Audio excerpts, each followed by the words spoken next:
নতুন বছরের অনেক অনেক শুভেচ্ছা জানিয়ে আজকের ভিডিওটা শুরু করছি।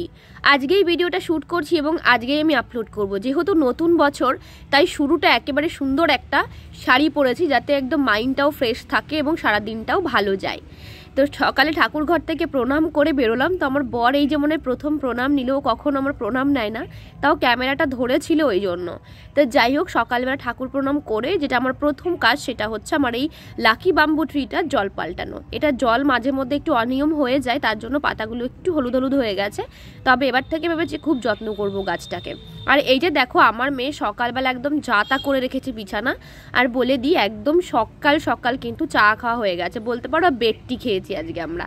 তো যাই হোক, খাওয়া দাওয়ার পর কিন্তু এই যে এখন মানে টুকটাক যা যা কাজ সেগুলো কমপ্লিট করে নেব, তার আগে বিছানাটা গুছিয়ে নেব।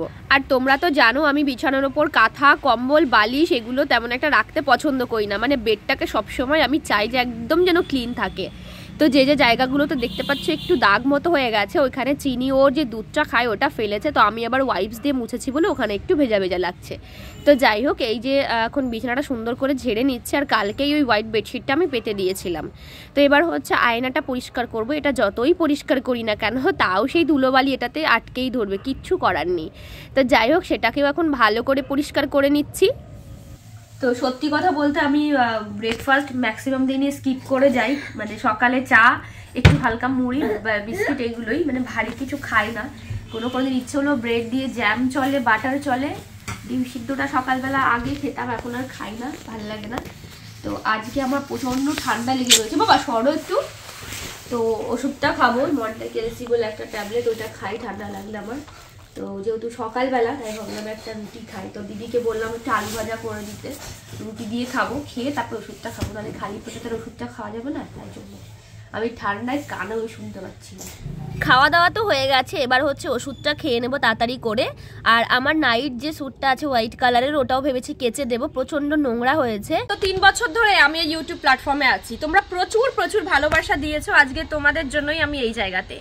এবার ব্যাপারটা হচ্ছে, আমি যখনই যাই কিছু তোমাদের সঙ্গে শেয়ার করি, আগে সেই প্রোডাক্টটা নিজে ইউজ করি, যদি ভালো হয় তারপরে কিন্তু তোমাদেরকে আমি সেটা সাজেস্ট করি যে তোমরা ওটা ব্যবহার করতে পারো।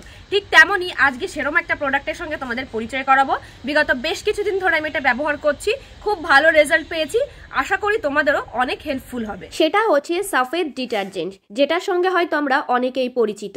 আমি তো সেই ছোট থেকেই দেখে আসছি আমার মা এই সাফেদ ডিটারজেন্ট দিয়েই আমাদের ময়লা জামা কাপড়গুলোকে পরিষ্কার করে।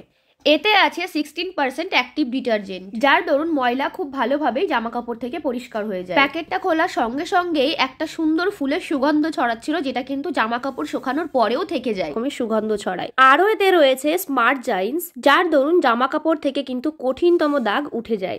এছাড়াও রয়েছে SLS টেকনোলজি, যার দরুন সফট এবং সিল্কি ফেনা তৈরি হয়। এবং এই ডিটারজেন্টের দাম কিন্তু অনেক কম, বাজারে যে সমস্ত ডিটারজেন্ট পাওয়া যায় তার তুলনায় কিন্তু অনেকই কম। আর হ্যাঁ, এটা কিন্তু তোমরা ওয়াশিং মেশিনে দিয়েও জামা কাপড় কাচতে পারো, কোনো সমস্যা নেই। দেখো, আমার এই হোয়াইট কালারের নাইট স্যুটটা খুবই নোংরা হয়েছিল, খুব ইজিলি কিন্তু আমি এটাকে পরিষ্কার করে নিলাম। এবং শুকানোর পরে এত সুন্দর একটা ফুলের সুগন্ধ, সেটা তোমাদেরকে কি করে বোঝায়। তো এই ডিটারজেন্টটা কিন্তু তোমরা আশেপাশে যে কোনো স্টোরে পেয়ে যাবে। এটা এতটাই রিজনেবল যে 500 গ্রামের দাম মাত্র 35 টাকা, যেখানে অন্য অন্য ডিটারজেন্ট 500 গ্রামের দাম 50 থেকে 65 টাকা। সাফেদ বলে প্রিমিয়াম ডিটারজেন্ট এখন সবার জন্য। দেখো, আবার নিচে চলে এসেছি কাচাকুচি সমস্ত কিছু করে। তো এবার হচ্ছে যেটা তোমাদেরকে দেখাবো, সেটা হচ্ছে একটা খুব হেলদি জুস, যেটা তোমরা বাড়িতেও বানিয়ে খেতে পারো। হেলথের জন্য খুবই ভালো, স্কিনের জন্য খুবই ভালো। সেটা হচ্ছে বিটরুটের জুস। এর মধ্যে তোমরা অনেক কিছু অ্যাড করতে পারো। আমি এখানে আজকে যা আছে তাই দিয়েই করে তোমাদেরকে দেখাবো। প্রথমে দিচ্ছি হচ্ছে গাজর, সেটাকে ভালো করে ছুলে নিয়ে ছোট ছোট করে টুকরো করে নেব। তারপরে বিটরুটটাকেও ভালো করে ছুলে ছোট ছোট করে টুকরো করে নেব, নিয়ে একটা মিক্সি জারের মধ্যে দিয়ে ভালো করে ব্লেন্ড করে নেব। এর মধ্যে তোমরা গোলমরিচের গুঁড়ো দিতে পারো, একটু নুন অ্যাড করতে পারো, তবে চিনিটা ইউজ করো না, চিনির বদলে এখানে মধু ইউজ করতে পারো। দেখো, আমি একটু জল অ্যাড করে নিচ্ছি, সামান্য একটু জল। তারপরে দেখো মিক্সিতে ভালো করে এটাকে ব্লেন্ড করে নেব। এখন ব্লেন্ড করার পর সেটাকে একটা ছাঁকনির মাধ্যমে কিন্তু ভালো করে ছেঁকে নেব, নাহলে মুখে পড়লে খুব বাজে লাগে। এমনিতে এটার টেস্ট কিন্তু খুবই বাজে, একদমই ভালো লাগে না খেতে, আমার তো একদমই ভালো লাগে না, তবুও খাই। দেখো, আমার এটা না খাওয়ার কোনো টাইম নেই, আমি সকালবেলা ব্রেকফাস্টের পরেও খাই, আবার লাঞ্চের পরেও কিন্তু খাই, ওরকম কোনো ব্যাপার নেই যে একই টাইম মেনটেন করে খেতে হবে। আমার যখন ইচ্ছা হয় তখন এটা খাই, অনেকেই টাইম মেনটেন করে খাই, কিন্তু আমি সেটা করি না। দুপুরবেলায় যে যেমন সকালে যে বিটরুটের জুস খেলাম, দুপুরে হচ্ছে দুটো হয়তো কমলা লেবু খাবো, এই হচ্ছে ব্যাপার। এটা টেস্ট সম্পর্কে যদি বলো, ভীষণ বিচ্ছিরি খেতে, কোনো টেস্ট পাবে না, একটা কাঁচা গন্ধ বেরোবে, মানে সবজির যে একটা কাঁচা গন্ধ সেই গন্ধটাই তোমরা পাবে, আদারওয়াইজে কোনো টেস্ট নেই, ভীষণ বাজে খেতে। তার জন্য টেস্টটা চেঞ্জ করার জন্য একটা খাবার আমি অলওয়েজ রাখি যে ডক ডক করে খাবো, সঙ্গে সঙ্গে মুখে এটা দিয়ে একদম টেস্টটা চেঞ্জ করে নেবো। কিন্তু এর উপকারিতা অনেক, রক্ত হয়, স্কিন ভালো হয়, মানে আরও অনেক অনেক উপকারিতা আছে, তো তোমরাও খেতে পারো।